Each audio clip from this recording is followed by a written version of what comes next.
Hello to everyone in our Word on Fire Institute family, and to all of you joining us from YouTube.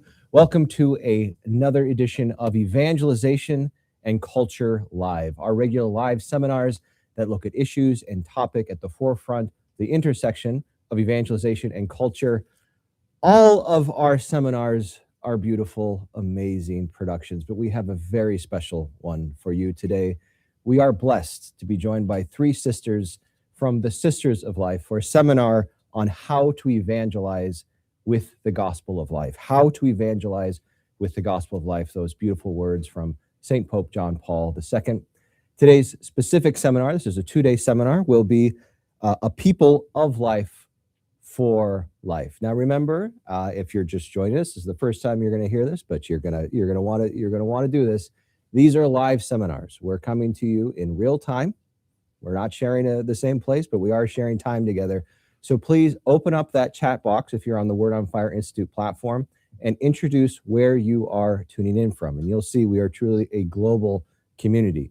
Also begin to have those conversations and get those questions in. We're going to have 2 presentations today, followed by an engagement with your questions. So please get those in there. Now we're also monitoring the chat on our YouTube stream as well. So please get the questions and comments in that space. Before we begin, I'd like to introduce our 3 speakers. We're actually going to have 2 speakers today. We have 3 sisters joining us. First is Sister Maris Stella. Sister Maris Stella. While serving as a naval officer, Sister Maris Stella had a profound experience of God's love in the Eucharist that opened her heart to religious life. She encountered the Sisters of Life and knew she was being called to lay down her life that others might live and have eternal life.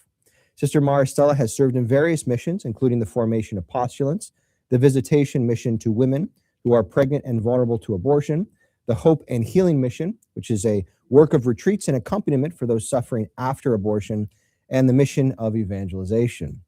Sister Maris Stella is originally from Ludlow, Massachusetts, and is the second of 4 children. Upon graduation from the U.S. Naval Academy in Annapolis, Maryland, she served in the Navy for 5 years. She entered into the Sisters of Life in 2006 and professed her final vows in 2014. She holds a master's degree in theology from the Augustine Institute, and she is the Vicar General of the Sisters for Life. The second is Sister Marie Veritas. Sister Marie Veritas was born and raised in Alberta, Canada. Deeply moved by the beauty of the truth of God's love for the human person and experiencing a profound call to consecration, she entered the Sisters of Life in 2010 after completing her studies in biology at the University of Alberta. She professed her final vows in 2018 and served in the community's mission of evangelization for 6 years. She currently lives in Toronto, Canada, caring for vulnerable pregnant women and their unborn children, and also inviting those wounded by abortion into the healing mercy of Jesus. Sister Veritas is the editor of the community's publication, Imprint Magazine. And finally, we have with us Sister Mary Grace. Sister Mary Grace grew up in Sydney, Australia, and graduated from the University of Notre Dame, Australia, with a degree in theology. Captivated by the beauty of every human life and feeling compelled to lay down her own life to protect it, she worked for the campus ministry team before entering the Sisters of Life in 2013. Sister Mary Grace professed her final vows in 2023. She was first missioned for 3 years in Toronto, Canada, serving vulnerable pregnant women and their unborn children, inviting those wounded by abortion into the healing mercy of Jesus, and offering retreats.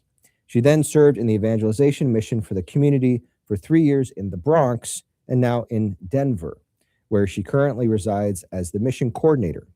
Sister Mary Grace is also co-host of the Sisters of Life podcast, Let Love.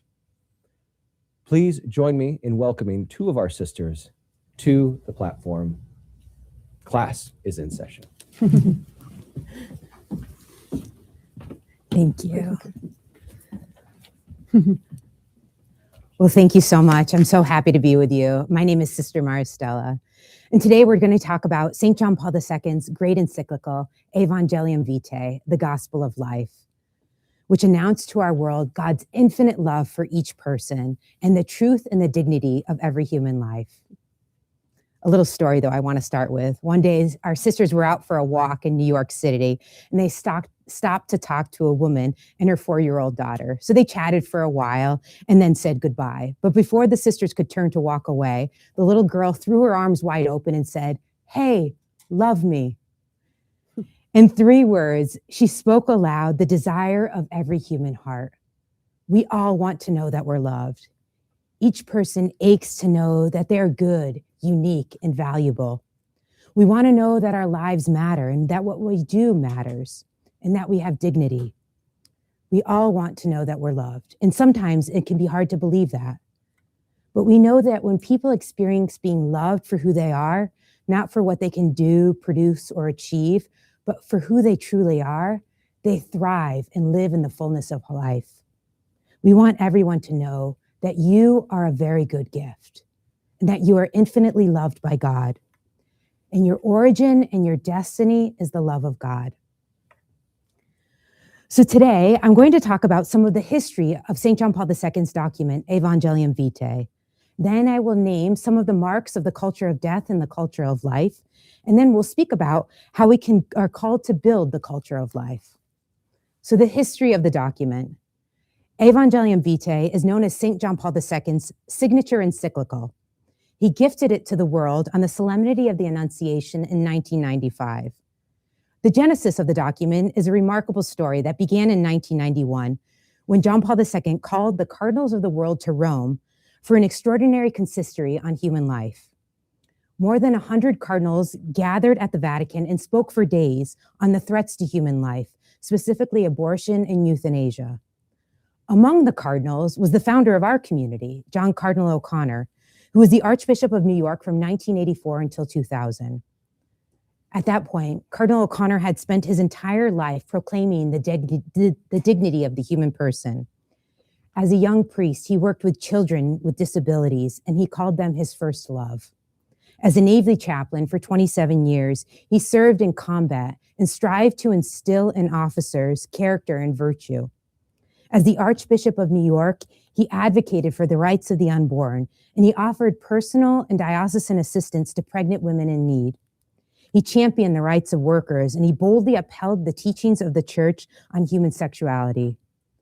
During the AIDS epidemic in New York City, he personally cared for and changed the bedpans of those dying of the awful disease. He was a unifying force in the church in the United States, and he became known as the patriarch of the pro-life movement. And the Consistory on Life in 1991 was one of Cardinal O'Connor's finest moments as he united the cardinals of the world in a shared vision. He spoke with hope, but also described what he called a conspiracy against life. Addressing the College of Cardinals, he said, "We are at an extreme moment. As abortions skyrocketed around the world, with more than 50 million taking place each year," he said, "for the first time in the history of the human race, we've turned against life itself." While noting the horrific tragedy of genocide across the centuries, he made the piercing analysis, saying, "I can find no indication that ever before in history has there ever been an attack against human beings only because they are alive." The reports from other cardinals around the world added further evidence that the world had reached a cultural breaking point, and the voice of the church was needed to defend life. Cardinal O'Connor then led the College of Cardinals to pass the first resolution in a modern consistory. With their unanimous support, Cardinal O'Connor asked the Holy Father to give an authoritative voice and expression to the dignity of human life. It was essentially an invitation to write an encyclical. John Paul II responded to O'Connor's request. In our community, the Sisters of Life came into existence in 1991, just as the Holy Father, with the assistance of Cardinal O'Connor and other bishops from around the world, began to draft Evangelium Vitae. The document has shaped and undergirded much of our approach to evangelization and how we've sought to proclaim the truth of Jesus Christ and the beauty and the dignity of the human person made in his image. When Evangelium Vitae was first published in 1995, it broke new papal ground for several reasons. First, it offers a comprehensive vision of the human person in light of eternal realities. Second, the Pope's enthusiastic and passionate approach to defending life exhibits a distinctly different tone from statements made by previous popes, who were clear in their condemnation of abortion, but did not address pastoral needs. And third, the encyclical delivers a vital roadmap for building a culture of life. So that's a little bit of the history of the document. Now I want to speak about the marks of the culture of death and the culture of life. So when Evangelium Vitae was published, it garnered worldwide attention, and the phrases culture of death and culture of life struck the consciences of men and women. The simplicity and truth of the phrases launched them into popular Catholic use, and as they capture the cosmic battle that's taking place between good and evil, life and death, and how each of us are called to build the civilization of love. In the encyclical, the Holy Father notes that while the roots of violence against life are not new, they in fact began in the book of Genesis when Cain murdered his brother Abel, our world is suffering in a new way. Scientific and technological process and an increasingly secularized world have led to a loss of the value of human life. John Paul II outlines the marks of the culture of death. He says, there's an eclipse of God and man loses his transcendent value. Second, he says the culture of death places an emphasis on materialism and utilitarianism. The value of the human person is determined by the criterion of efficiency, functionality, and usefulness, and values having and doing over being. The Holy Father notes that there's widespread confusion about good and evil. For example, things that were once universally considered immoral and illegal, such as the taking of innocent human life, is in some places named as a right and has become enshrined in law. Another note of the mark of the culture of death is that sexuality is depersonalized and the body is reduced to material only. And it becomes permissible to use another person to satisfy my own needs. And hedonism becomes widespread. In the culture of death, suffering has no meaning and should be eradicated and avoided, as comfort is essential. However bleak this is, John Paul II encourages us, knowing that Christ is victorious, and in the end, good triumphs over evil. He tells us the light shines in the darkness, and the darkness has not overcome it. And he names the marks of the culture of life. In the culture of life, every person is loved by God and held in existence by that love. Each person is created to experience the fullness of life that exceeds earthly dimensions. Therefore, the only proper response to another human being is love. In the culture of life, each person has dignity that does not arise from our talents, strengths, or accomplishments, but from the unshakable truth that we're created in the image of God. Therefore, every life is sacred and should be protected from conception until natural death. John Paul II teaches us that suffering has meaning and unleashes love in the world. As we strive to build the culture of life, John Paul II encourages us to support the suffering and the weak and stand in solidarity with those who are in need. In this way, we overcome structures of sin and the misunderstanding of human freedom. As Sisters of Life for decades, we've welcomed pregnant women in need to live with us in our convents. The women who come to us experience intense pressure to have abortions. When they come to live with us, it's amazing to see how through our many friends and benefactors, God provides for all of their needs.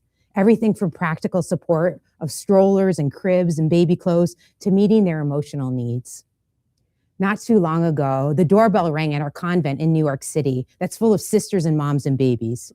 And the sister opened the door and she was surprised and a little frightened to see 7 big guys standing outside the door. The sister nervously asked, "Can I help you, gentlemen?" And one of the young men stepped forward and said, "Hi, my name is Zion, and I'm here with my buddies, and we all play football at Yale. And I just wanted to show my friends where I was born." So we welcomed them in with open arms, and Zion shared with his teammates how the sisters had supported his mom while she was pregnant and in need, and how grateful he was for the love and care that she received. He acknowledged that without that love and support, he wouldn't be alive today. So we build the culture of life, one person, one heart at a time. And through love, solidarity, and mercy, We make Christ present to those we encounter. So how do we build the culture of life? Like John Paul II, our founder, Cardinal O'Connor, understood that prayer is foundational to building the culture. John Paul II in the encyclical invites us to foster what he calls a contemplative outlook, saying, we need, first of all, to foster in ourselves and in others a contemplative outlook. Such an outlook arises from faith in the God of life, who has created each individual as a wonder. It is the outlook of those who see life in its deeper meaning, who grasp its utter gratuitousness, its beauty, and its invitation to freedom and responsibility. It's the outlook of those who do not presume to take possession of reality, but instead accept it as a gift, discovering in all things the reflection of the Creator and seeing in every person his living image. When we approach life with this posture of heart, this contemplative outlook of receiving reality as a gift, our vision is transformed. There's the well-known story of the former communist spy, Whittaker Chambers, who was a hardened atheist. One day, he was holding his newborn daughter, just gazing at her. As he sat there silently contemplating this baby, he was moved by the extraordinary structure of his infant daughter's ear. And he realized that this beauty was not accidental. He knew that there had to be a creator and that this life was a gift. In an instant, his entire life shifted, and he ultimately converted to Christianity. So prayer, contemplation, changes the way we see the world. Prayer can be a simple act of faith that touches the heart of the Father and brings life back into focus. With prayer, I acknowledge the deepest reality that I've been created by love, that I have a good and loving Father who's easily won over by my trust. And God thirsts for the unique prayer of your heart. John Paul II explained that when we live with a contemplative outlook, we're strengthened. He says, this outlook does not give into a discouragement when confronted by those who are sick, suffering, outcast, or at death's door. Instead, we're challenged to find meaning, and precisely in these circumstances. The person who lives with a contemplative outlook is open to perceiving in the face of every person a call to encounter, dialogue, and solidarity. I want to tell you about our friend Andy. We first met him when we visited his parish. Andy's in his early 30s and is a regular volunteer and altar server at the parish. When we arrived, Andy welcomed us and gave us a tour of the parish. He began by saying, I hope that you'll be able to understand me because I have Down syndrome. We assured him that we could. And later that day, Andy, who's a gracious and attentive host, noticed me hard at work and asked me if I needed anything. I said, Andy, will you say a prayer for me for this talk I'm writing? He responded, oh, I pray every day. I can pray for you. And I was surprised. I said, oh, you pray every day? You must be close to God. He said, yes, we're very close. So I pressed him a little further. I said, is he your best friend? He said, no, we're more than friends. We're one. I'm in him and he's in me. I was completely blown away by Andy's response. I knew that I was in the presence of Christ himself. I was standing on holy ground, and I took 2 steps backwards. Now, I'm not sure if I've ever met anyone so advanced in the spiritual life, living in what's called the unitive way. And if you're not there yet, you can join me as I learn about it by reading the writings of mystics like St. John of the Cross and Teresa of Avila. Now, here's a young man whom our world might not think much of. In fact, 90% of those with a Down syndrome diagnosis are not allowed to see the light of day. And in some countries, it's as high as 100%. But what might be considered an obstacle and an unbearable suffering by many is no obstacle to the glory of God in a human soul. How often in our lives do we experience a difficulty or a suffering that might seem unbearable, when in fact God is inviting us to a greater share in his glory and therefore our own happiness? Many of us may feel that we're not equipped to build the culture of life, perhaps because we've sinned against life in the past. Many of the women we serve in our Hope and Healing mission for those suffering after abortion have shared that before they had an abortion, they were imprisoned by fear and felt that they had no other choice. And after their abortions, they again feel trapped, believing that they've committed an unforgivable sin. In Evangelium Vitae, John Paul II assures women who've had abortions, saying, "The Father of mercies is ready to give you his forgiveness and his peace in the sacrament of reconciliation. There's no sin too great for his mercy." Jesus is infinite love and mercy, and he enters into the darkest places of our hearts and our lives. And these women become beacons of hope for all of us. One woman said, "For so long, I defined myself by my sins, by my abortions. But now I know that I'm defined by God's love." Each of us is defined by God's love, and each of us has unique ability to transmit his love to the world. Your love is needed in this world. We know that tragically, euthanasia, physician-assisted suicide, is becoming more widespread. It allows physicians to prescribe lethal doses of medication to end a patient's life. This is a rejection of the precious gift of life that God has given us. It also makes certain populations extremely vulnerable, especially the elderly, the disabled, and those with serious or terminal illnesses. But we know that we were created by God for love and for eternal life with him. The God who created us and became man experienced human joy, sorrow, and suffering, and he redeemed it all on the cross. Nothing we experience is beyond the reach of his love. At the end of our lives, love himself will bring us home. A friend of ours named Colin witnessed the power of true compassion. When his mother, Christine, received the terminal diagnosis, he flew across the country to care for her. One day, Colin called us and shared through tears that his mother had applied for physician-assisted suicide. With the encouragement of our sisters, Colin gently spoke to his mother, telling her, "I love you. You're not a burden to me. Even though it's hard, I want you to live until God calls you home." Through Colin's support, his mother chose to embrace the gift of her life, even in these difficult circumstances, instead of pursuing physician-assisted suicide. The months that followed were not easy, but they were richly blessed. And after being away from the sacraments for years, Christine went to confession. She received Holy Communion for the first time in years, and she was given the anointing of the sick. And she passed away peacefully and naturally, surrounded by her loved ones, and God himself welcomed her home. As Christians, we know that steadfast love is the greatest response to suffering. Those facing illness and death need support. They need someone who will help them navigate this difficult time and remind them that their life is a gift and they are not a burden. So the gospel of life is something concrete and personal, and we build the culture of life one person, one heart at a time, as we proclaim with Jesus, who said, "I came that they might have life and have it abundantly." So I've spoken of the genesis of the document, the marks of the culture of death and the culture of life, and how we're called to build the culture of life. Now, Sister Mary Grace will continue to speak of how we build the culture of life through evangelization.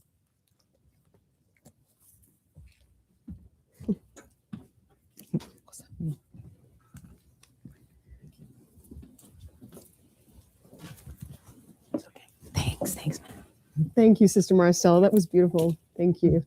You know, I was only recently out with a group of sisters not too long ago, and this young boy, maybe 5, 6 years old, approached us with a concerned look on his face, and he said, "Why'd you all put on the same thing today?" And I thought, great question, kid. And I began to explain to him, I said, you know, we're married to Jesus, so we wear this every day to remind ourselves of that, and that you're important and you matter to God. And deep in thought, he looked back at us and he said, "That makes sense." I love that. That makes sense. You know, deep in the recess of every human heart is the knowledge and awareness that we matter, that we're made for more, and that there's a mission that's entrusted to you and me that goes beyond just ourselves. You know, the great challenge of evangelization is to dare to seek the answers to the more that we're all looking for and to offer them to the world that is asking these same questions. So I just want to take a little bit of time to really testify to the wonders that we can see when we see the world differently. That is, when we look at every human life as God sees it, imbued with the Almighty, you know, God's image and likeness in you and me. And we're not just good, but sacred, chosen, irreplaceable, wanted by God. You know, when we preoccupy our efforts of evangelization to renew this view and seek life in its deeper meaning, what happens? Chaos finds order, suffering finds meaning, and the nights that we all walk through have a new light to hold on to. So I was in an airport recently, and this gentleman offered his spot in line for me, and he said to us, "Please, sisters, you're on your way to heaven, not me." And as you can imagine, as sisters, that means we just got to start in our conversation. And we soon discovered this gentleman was a genius. You know, he was a scientist that knew more about the galaxies than I'd ever heard. But what mattered most to him was the seamless choreography of the galaxy. But looking at me frustrated, he said, "So sister, why does there have to be someone behind it all? Why can't you just be at rest with the facts?" And so I pondered with him and I said to him, "Mike, what difference would it make if there was someone behind it all? Someone that knew that you would love the stars for you. He put them there for you. Knew that you would notice it, so he made a note to make them for you. What if there was someone behind it all?" And his voice now trembling, he said, "Then why, sister, is it so hard for us to find him?" You know, the greatest discovery isn't just finding God in the outside circumstances of our lives, but meeting him within me. You know, God is interested in you. He just doesn't want to be a part of your life, you know, one day a week, but at each moment he desires to share the entirety of his life with the entirety of ours. Cardinal Sarah once wrote that there is no place on earth where God is more present than in the human heart. When we regain sight of God in us and in every soul we see, we become less concerned with stats and the success of our endeavors and more discerning of the divine already at work in the world. But let's be honest, there's a battle at play, right? With an enemy that's actually obsessed with ruining that reality and distorting that view. There is a spirit of contempt for life that rages in our world today. You know, from threats against the ending of human lives, of the elderly and chronically ill, to discard for life in war-torn areas and violence, to the college student tempted to bank all their dreams on grades or good medals, to the grieving middle-aged woman unable to bury the abortions that she suffered, to the young teen pregnant and left alone, vulnerable to the pressure of abortion, or to any one of us that when life takes a turn for the worse, you know, or never takes the turn we hope would see coming, can be tempted by the lie that I'm not enough, that I am a burden. We struggle to see that life is a gift. You see, evil blinds us from seeing the sacredness in one another and doubting the sacredness in our very selves. And without a sight for what is sacred, we lose sight of what is striving for. You know, a missionary was telling me a story recently that really moved me about the impact of seeing the sacred and the impact of actually changing our life's directory. So they're walking around the streets and they met this homeless gentleman I'll call Henry. He was a young adult, but he had been using drugs since he was 10 years old. And by 14, he was a full-blown alcoholic. And he said that he did things that he could barely say out loud and was so ashamed of himself. But on this morning, he was in line early for the sobriety interview. And he said to the missionaries, "I'm serious about it now." But what he said next amazed me. So they pressed him, asking him about what had changed in his life, you know, that made him line up early to get clean. And he said with conviction, "I got sick of this life. But I realized deep down that I was a good person and I was worth something." And pausing, he said, "So I lined up because I want a better life." You know, evangelization is both the proclamation of good news and at the same time a refusal to give up on it when all seems lost. You know, Jesus said, "I've come into this life so that the blind may see." You know, the world, like Henry, is sick. And evangelization in our age calls us to continue Christ's work of healing, of restoring the sight of all of us, to see the sacredness that the world at times can stop seeing. So how do we regain the sight of the sacred? I want to propose just a 3-step approach to evangelization. And that is in this order: God first, community second, and thirdly, mission. So God first. Recently I was personally overwhelmed actually with this ever-increasing demand in our mission. And I quickly fell back into my old competitive ways of just trying to get on top of things by, working harder, cutting corners, or cutting out things that didn't seem productive, like friendship or sleep or leisure. And no matter how hard I tried or generously I kept giving, I was restless and felt perpetually distracted. Until Jesus gave me a sweet reproach in prayer. He said to me, "I never asked you to manage my mission, but to be my bride." God is less interested in our ideas and more invested in our intimacy with him. Acts reads, when they saw the boldness of Peter, they recognized that he had been with Jesus. Pope Benedict claimed that only someone who knows him, who knows his words and deeds, who has experienced him in the encounter of long days and nights, only that kind of person can bring him to others. Our being first with Jesus, grounding ourselves in some form of consistent daily prayer regime, whether it be a holy hour or holy minutes, choosing to converse with Christ within, isn't the luxury of religious, but the privilege of every ordinary Christian. Not only do our communities and our missions depend on it, but so too does our soul's health and our joy. St. Gregory said of evangelists, if they do not abide in a interiority of heart, their tongues wither up. But rather out of love, they constantly return to this inner sanctuary, and what they pour out in public, they draw from the well. Evangelization requires of every evangelist an unrelenting receptivity to the good news in you. St. Jerome taught that our union with Christ is not only the necessary condition for fruitfulness, it demands it.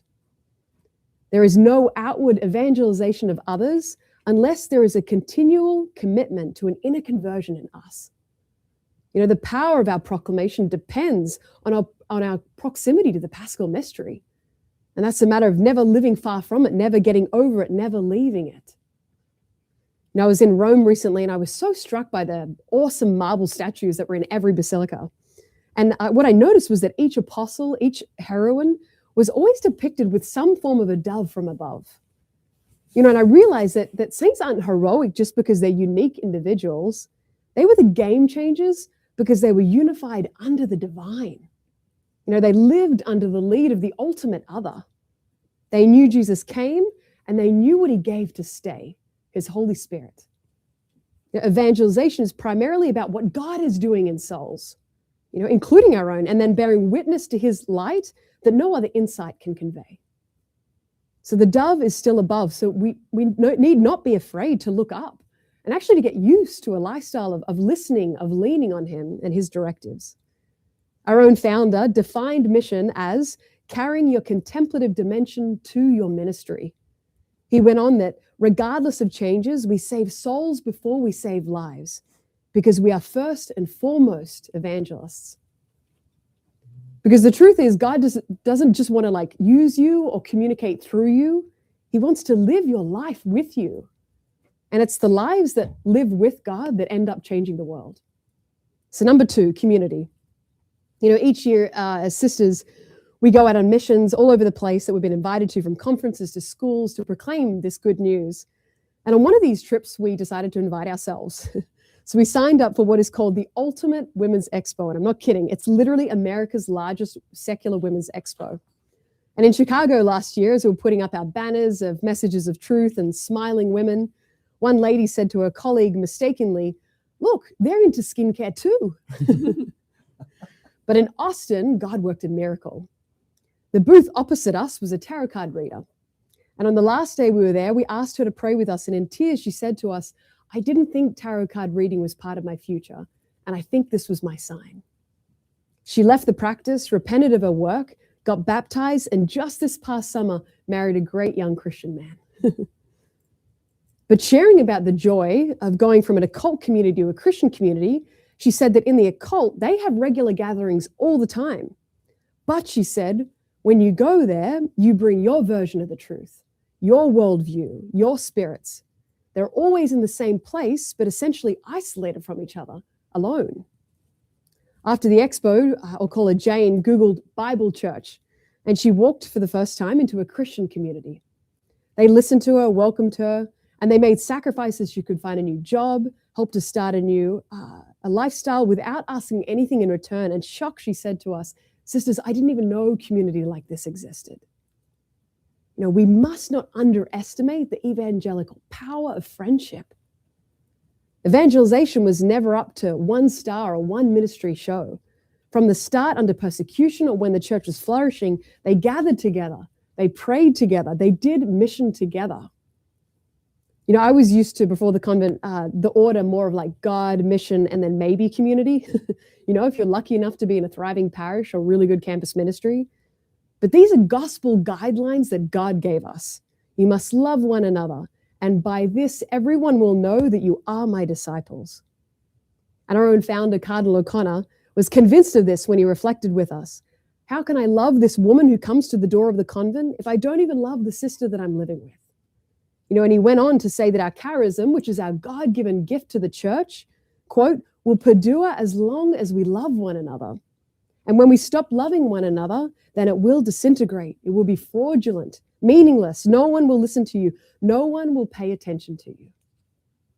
After receiving the good news and staying grounded in ourselves, it is the brother and the sister beside me, my family, and my communities, our church communities, who must be the first recipients of our restored sight. And so finally, number 3, mission. So I was on a mission to San Fran recently, and I was in the airport when this massive gentleman just sat next to me in a leather jacket. And he leaned over and said, "You a resident of the Bay?" I had no idea what he was asking, but I just said, "No, sir, I'm just visiting." And I said, "We speak to teachers about their inherent goodness and reminding them of God's view of them." And blank face, he looked back at me and he said, "Well, I'm a biker, sis." And he said, "Guys around me, they're lost." He said, all they do is drink, drugs, and risk their lives. But then looking back, he said, to my own shock, "But sis, I pray." He said, "And I tell them God is real, their life is worth something." He said, 1 in 100 listen, but I know they're glad when I do. And sighing, he leant back and he said, "We need 1,000 more people like you saying what you're saying." And I leant back at the same time and I said, "We need 1,000 more bikers like you."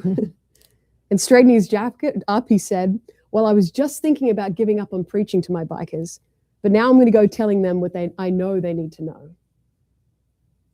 The truth is, you have already been entrusted with a mission. As Newman said, God has committed some work. I may not know it in this life, but he still knows what he is about. Mission is about seeking how the Spirit is summoning you today and taking a step if it takes all our trust to take it. Now, I was with a woman we were serving in our pregnancy mission when I went into the hospital with her and ran into a gentleman in the hallway. And both of us were standing there waiting the diagnosis. And his wife was bedbound with a chronic illness and little recovery possible. And when he approached me, to be honest, I was pretty nervous and feeling vulnerable myself. And without an introduction, he just said to me, "Most of my life, I've been an atheist." And I just listened to him. Then he went on and said, "But recently I visited a concentration camp." And he said, "I saw the grass is green, even flowers." And he said, "I got to the end of the camp and I'd never been more angry in my life." And he said, "I just looked up to the sky and I said, God, this is why. This is why." And then he said, catching his breath, he said, "And then I saw his face with tears streaming down." And he said, "That, sister, was the day I began to believe."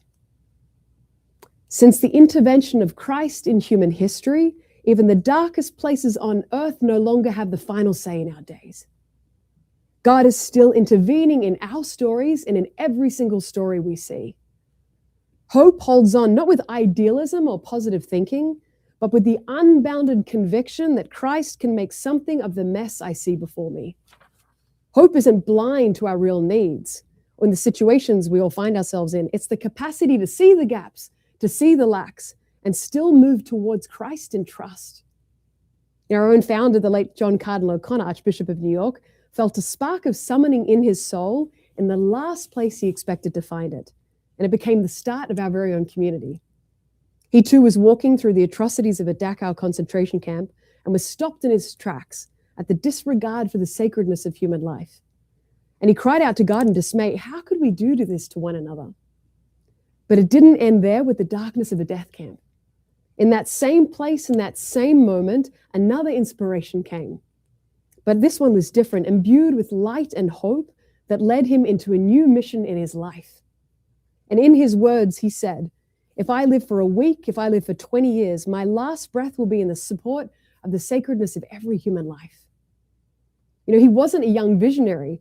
In fact, he was 71 years old at this point. He had no experience of founding religious communities, but what he did have was a new conviction born in a place of destruction. Not of human origin, but of the Holy Spirit, and he dared to keep saying yes. You know, we must refuse to give up on the sacred when all things seem discarded. Not because God is continuing to do his deepest work on our darkest days too. And this is mission, not that we solve every fallen condition, or that we have the best answers to every argument, or the program down to the last detail. You know, the Greek verb for mission is apostello, which means to dispatch. You know, the apostle is the one who is sent, not on our own accord or complete understanding, but with the direction of the Great Commissioner, the Holy Spirit, who sends us where he wants, to where he wants, when he wants. So if the dove is still above, we need to seek to be in his service, because God will continue to heal the sick in our midst. And we say this day in and day out in our mission, sometimes clear and in abundance, and other times hidden and far from our sight. In our retreat mission, one woman testified recently that she'd been walking around for years with a black hole related to her childhood trauma. But retreat changed that. She said it was like God was speaking to heal that spot. And on the last day, she woke up without it. In our mission of accompaniment to pregnant women, one woman who'd lived with us during her pregnancy returned many years later, graduated and thriving as a young mom with her own apartment. And she said to us, "Sisters, finally I can see what you saw in me." In our mission of evangelization and proclamation, one man approached me recently and said, "Hearing that made me feel like something came out of me. And for the first time, I ran to confession freely."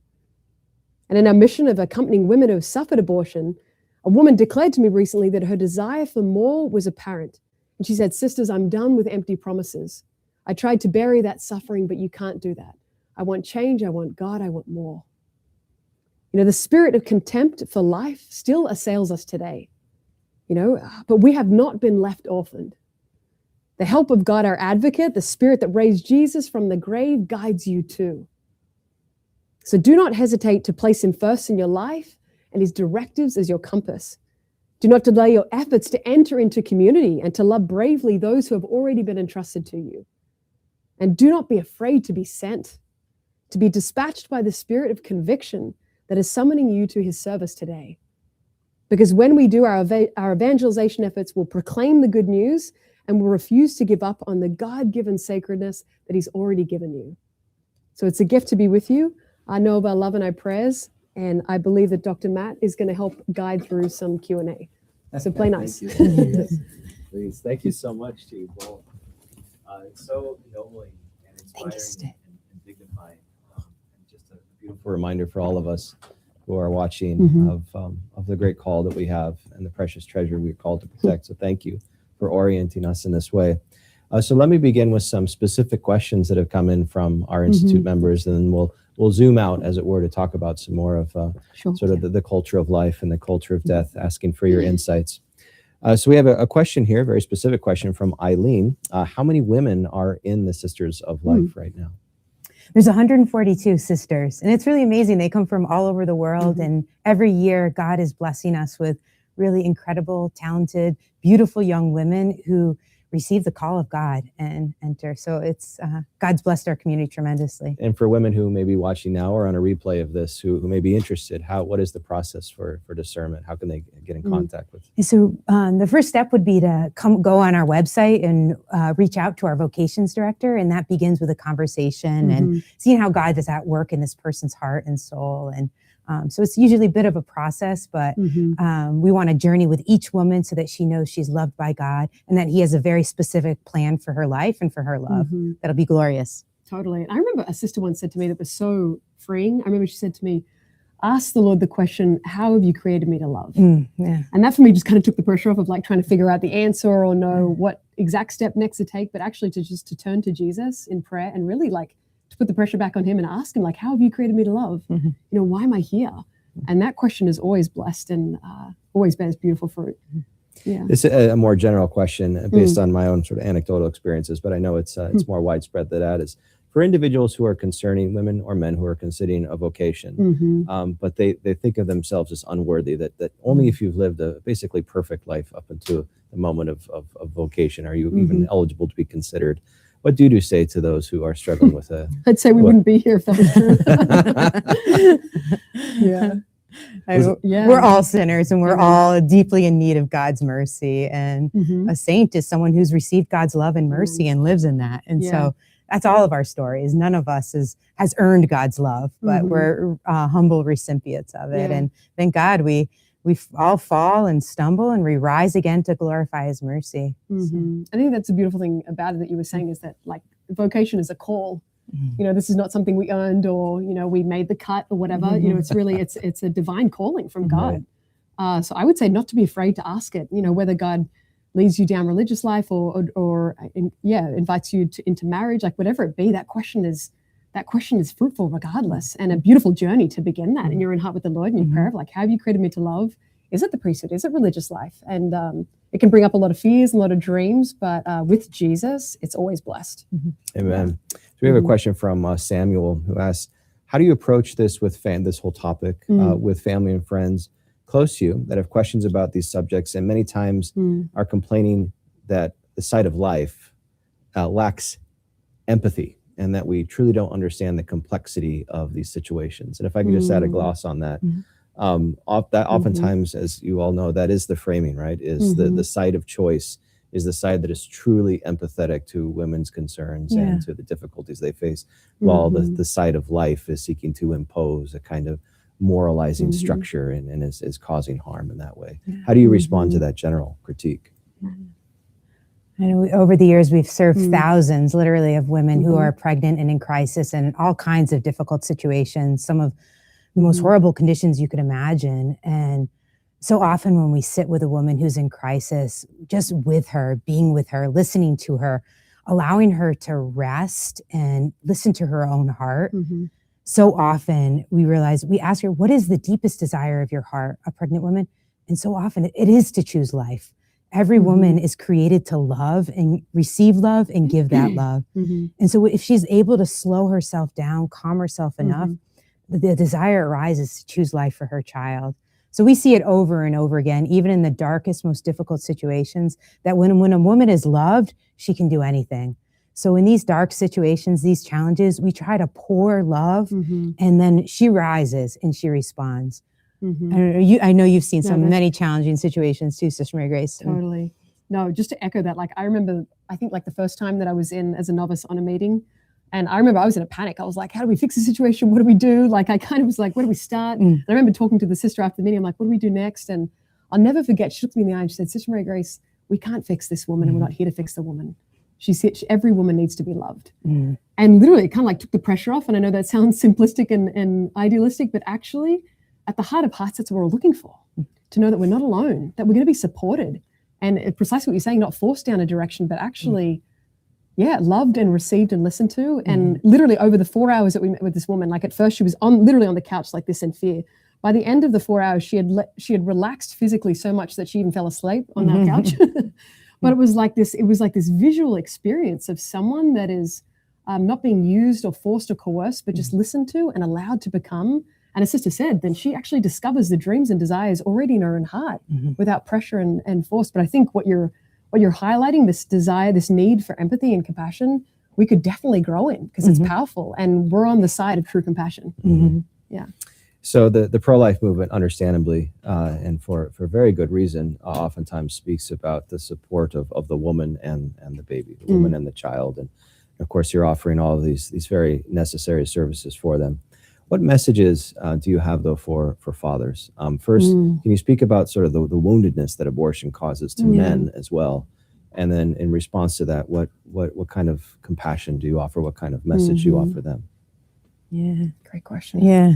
No, a father's love is powerful and necessary. And I just want to say a word to men who are suffering after the experience of abortion. It's a very painful wound in their hearts. And I know that God can heal and restore that. And we've seen that with some of our coworkers and volunteers. And as young men, perhaps they were responsible in those situations. And didn't love properly, but we know that God can still use them and wants to use them and restore them and heal them.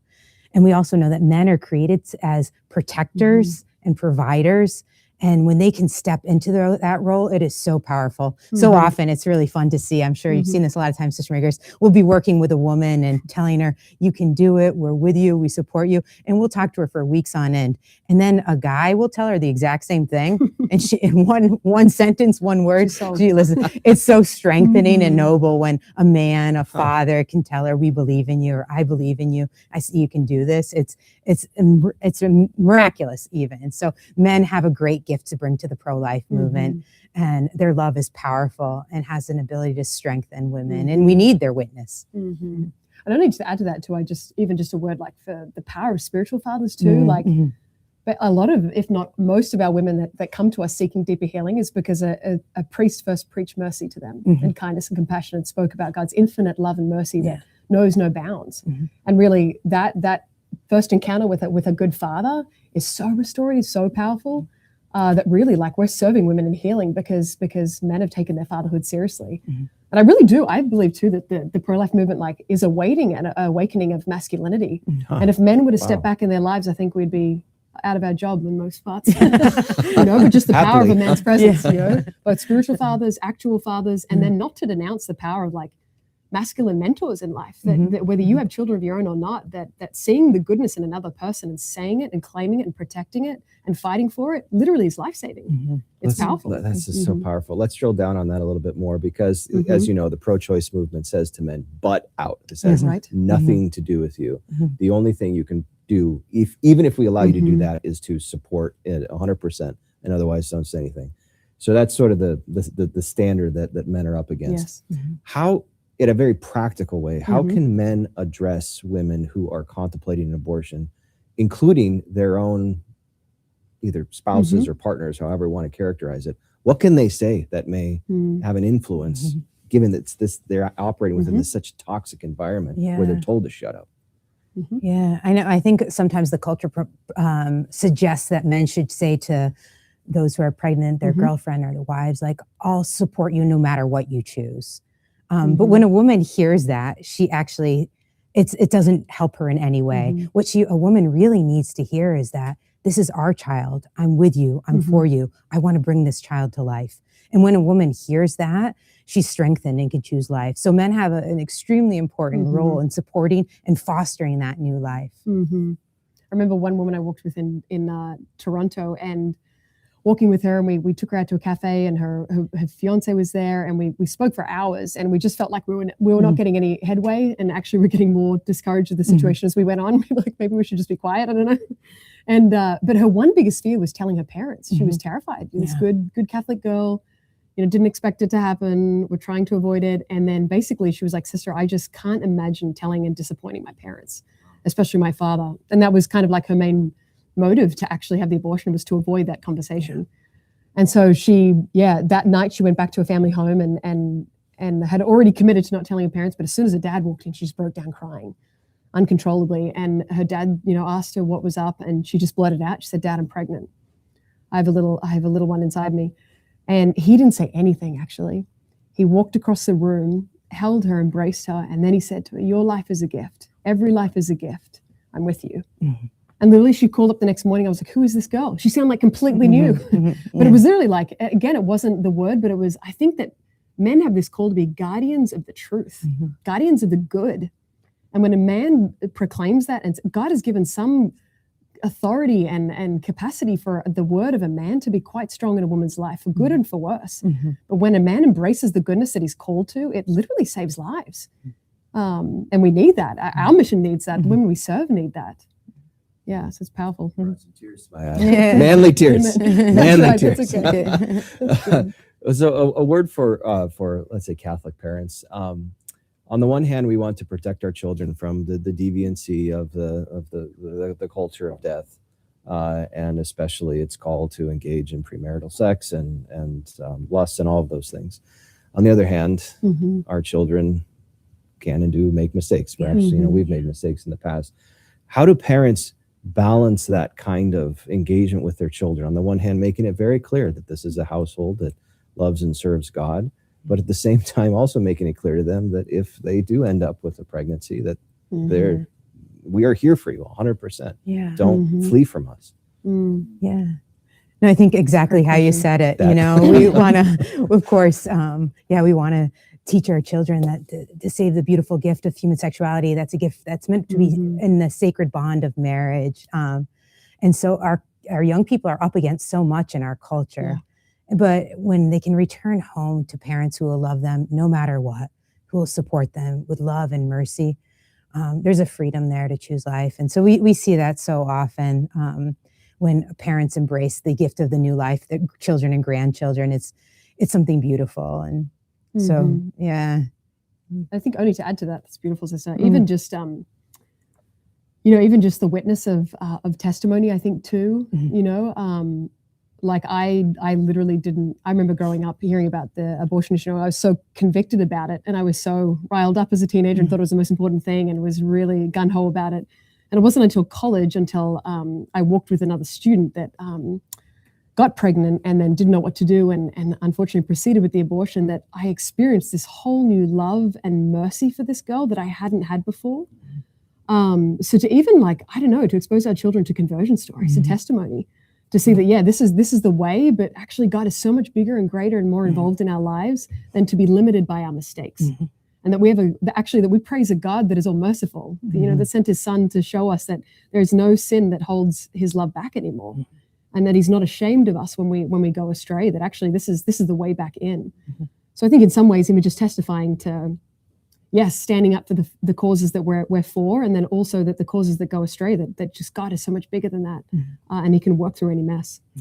So we have a question from Connie. This is actually representative of many, many questions that came in, and that's sort of getting at one of the root causes of the culture of death. And this is tied also to the problem of masculinity, the crisis of masculinity, and that's lust. So the most practical expression of this question is what resources do men have for dealing with lust, especially in a culture that is so hypersexualized? Do you have any insights on that? Yeah. I think one of the most powerful weapons we have as Catholics is the Holy Rosary. Our Lady gave it to it as a gift, and it's like a real weapon in battle. And praying the Rosary, contemplating the beauty of Mary, beauty of our Blessed Mother, can kind of transform our vision. And I know a number of men who have struggled with addictions to pornography, and it was praying the Rosary that kind of reordered their minds and their hearts and help them come back to a vision of purity. So that's one great tool that we have. It's an ancient and age-old tool, but the Rosary is powerful and it can reorder our minds and our thoughts. Totally. And only in addition to that, I would say even just to not undermine the sacramental, how healing the sacraments are, and to really rely on them. Like, we have them there for the help that we need, and we don't have to do this on our own. I remember a priest just witnessed recently about, just seeing this rise in this difficulty, especially amongst young men.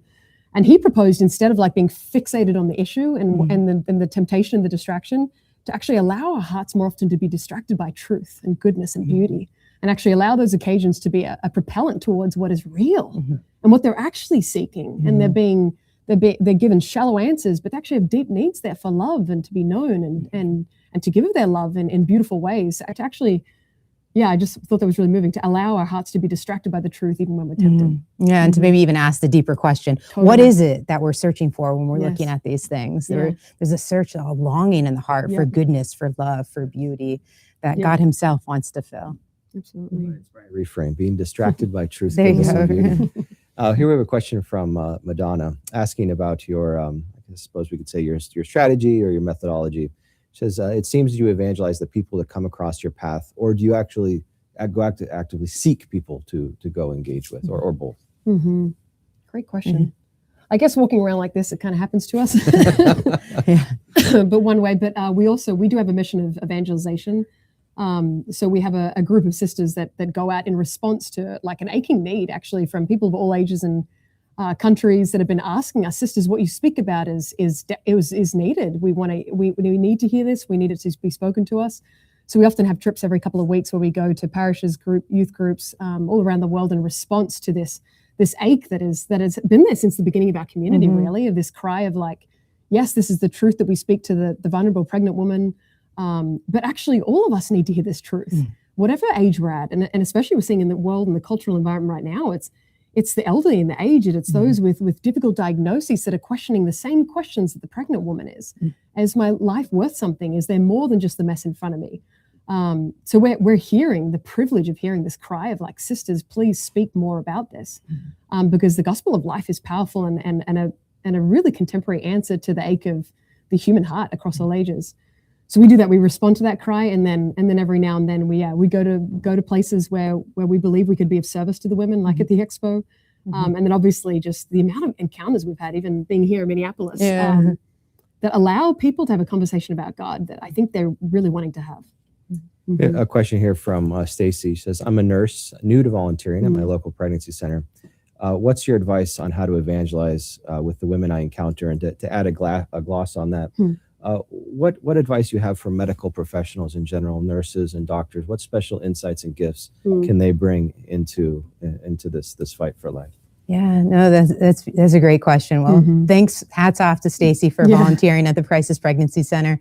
These women, those who volunteer at those places, are real heroes and make so many sacrifices to do that. So we work with crisis pregnancy centers across the country, and we're always so grateful for our friends in arms there. And I think just compassion is so powerful.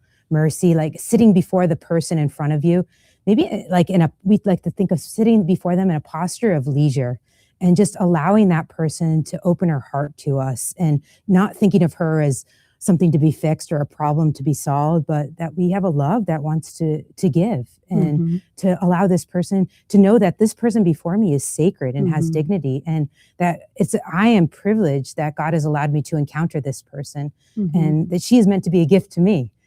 So that kind of attitude and posture of heart helps us that the beauty of the person in front of us to sort of unfold, and to her to open up in front of us. And medical professionals, gosh, our world is so in need of healing, not only physical, but also spiritual healing. And so medical professionals are gifted with a capacity to heal, and their presence is so needed in the world. Yeah, absolutely. And only to add to that, sister, I would just say too, like, there's nothing more powerful than a person who is intoxicated with the Holy Spirit. You know, that actually takes these truths seriously in their own hearts first, that this message is for us, you know, for our sisters, for you, for every one of us to live in this truth that we're made in God's image and likeness, and he's with us and actually wants to work through us and not outside of us. You know, that God actually has chosen us to be in these fields and wants to use us by, sharing his spirit with us. So I would just say, first and foremost, too, to be perpetual in your receptivity of that power, and to take your prayer life seriously, to be receiving this truth again and again. You know, we didn't enter the convent and get the message and get on with it. It's like we constantly live in this truth, and where that truth hits roadblocks and where we get obstacles, that's the place to bring to the healing power of Jesus in our own hearts. And a heart transformed by God's healing and power, we have no measure tape for that distance that it covers. You know, just walking into someone that walks into a room, you hear this of the saints, that is filled with the Holy Spirit. They don't need to say the right thing or do the exact right thing. It's like God will work through you. So to not underestimate the power of, having a real prayer life and allowing God to fill our lives and direct us each day. Another one of the great lies of the pro-choice movement, or you could even say pro-abortion movement at this point, is that it's safe. And it's just like any other kind of medical procedure you might receive. Is it ever appropriate or helpful to bring up the physical dangers of abortion, or do you try and just stay on sort of the positive in terms of efficacy and saving lives? Yeah, it's not always the easiest starting place, because a woman who's walking into an abortion clinic is oftentimes just terrified and feels completely trapped, and often feels like she has no other choice. And so what we found to be most effective, while it is true that the procedure is dangerous and there are many possible effects, negative effects that could happen to her, what she most needs is to recover a sense of safety and to feel safe and loved. And then when she's in that place, then she can actually make a decision. So I don't know, I think taking a woman out of that situation we've always find so helpful, and just helping her to relax and rest and receive is so powerful. Then her heart is actually open, because she's usually in a place of trauma and is acting out of fear. And we never make good decisions in fear or stress. So a connected question, but I suppose the flip side of it is, and this is related to a question that Eileen is asking, is the more we learn from a scientific perspective about pregnancy, the more we see that it actually provides great health benefits for women, not only during the pregnancy, but throughout their entire lives. The concern is sharing that information sort of reframing the pro-life movement in a direction we really don't want to go, that, oh, pregnancy is actually good for your health. So it can be kind of a health practice as well. And so it becomes kind of utilitarian. What do you do with like good scientific information in the pro-life movement? I think we can just wonder at the beauty of God's creation and not be afraid of that too, you know. But I think you named a good distinction, to be careful not to use it in order to get to something else. But I don't think I think the more that we can discover about God through the gift of science, the better. You know, the more we can allow anything to help us wonder and awe at the beauty, even in the midst of the mess of what's actually going on. That, oh my gosh, an entirely new human being that did not exist before and now going to exist for eternity is now entrusted to you. Like, wonder can make the heart rest and actually come out of the immediate crisis. Sister's saying, so if I found out something new, I think that would be amazing to bring forward, you know, in the right place and right discernment. But wondering at the gift of life, and the more that we discover, I think is only a gift that we can continue to grow in. Yeah. Let's now zoom out at the sort of the highly generalized cultural level. You have all been on the front lines for an extended period of time in this which is oftentimes characterized as a culture war. What's your sense of looking at the secular culture first, of where things are headed, specifically in the West, the United States and Europe? Are they getting better? Are they getting worse? Have they sort of stagnated? What's your honest assessment of where things stand now? I don't know. Personally, I see a hunger in hearts. I see people are thirsting for the truth, and there's an openness that I didn't see before. So I find when we're even in walking through the streets in New York City, people are looking for answers, and there's an openness, and they want to talk to us. They want to engage us. So in some ways, I think maybe people have become more hardened, but in other ways, I think when they've become so hardened, they've hit a wall, and they want to look up, they want to see more. And they're open to the truth, simple, basic truths that you are good and God loves you. Yeah, even just traveling we went on a mission trip to Australia and New Zealand. I was shocked. I was kind of, Australia's very, very secular, and growing up there, it was like such an anomaly to be a Catholic and so odd to most people. But so I was a little bit hesitant when our sisters went there a few months ago, and I was like, gosh, I wonder how we'll be received by the young. I was shocked about this, what seemed to be like a new spirit of eagerness in the young. It's almost like they're sick and tired of the disappointment of the culture. And they recognize it, and they're seeing it, and they're actually like open in a way that I've never seen before.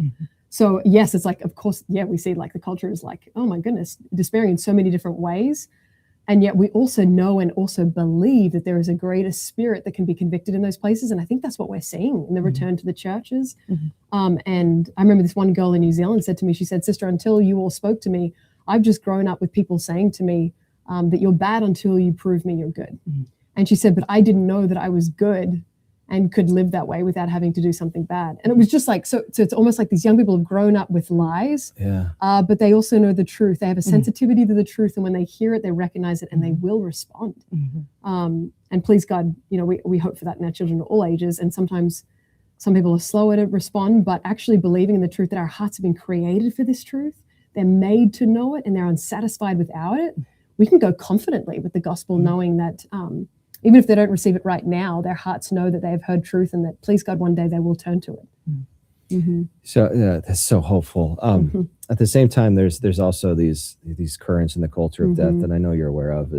So when the abortion at sort of the political and cultural level within the United States in particular first started emerging, say in the late 80s, early 90s, it was safe, legal, and rare. Right? That was the mantra: safe, legal, and rare. So there's still this kind of general cultural recognition that it's bad, but there should be exceptions for it under these circumstances. And now we're at shout your abortion. You're at movements within some strands of feminism, self-identified feminism, that says, I wish I had had more abortions, what I regret. How do we, one, make sense of that movement? And two, how do we combat it at that level of darkness? Or is the strategy just the same that you've already laid out? Just keep on, sharing the gospel of life. I don't know. I think gentleness and kindness can kind of undo some of that. And we know just in our Hope and Mhm. Healing mission for women Mhm. suffering after abortion that 1 in 4 women has suffered an abortion.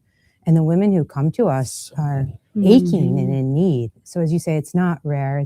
It's our mothers, it's our sisters, it's our friends, it's our aunts, Mhm. it's people we encounter. And Mhm. even in the pews every week at Mass, 1 in 4 women, we can know that. And there's an ache in Mhm. these hearts and a longing. And maybe they try to cover it up by proclaiming that they're proud of their abortion. But I have to believe that deep inside the human heart, the feminine heart, Mhm. that was created to love, to give and receive love, there's an ache there. And that mercy and kindness in those places can kind of move some of that away. And what's uncovered is a real beauty and a longing to love. So, Mhm. It's beautiful, sister. Mm. Yep.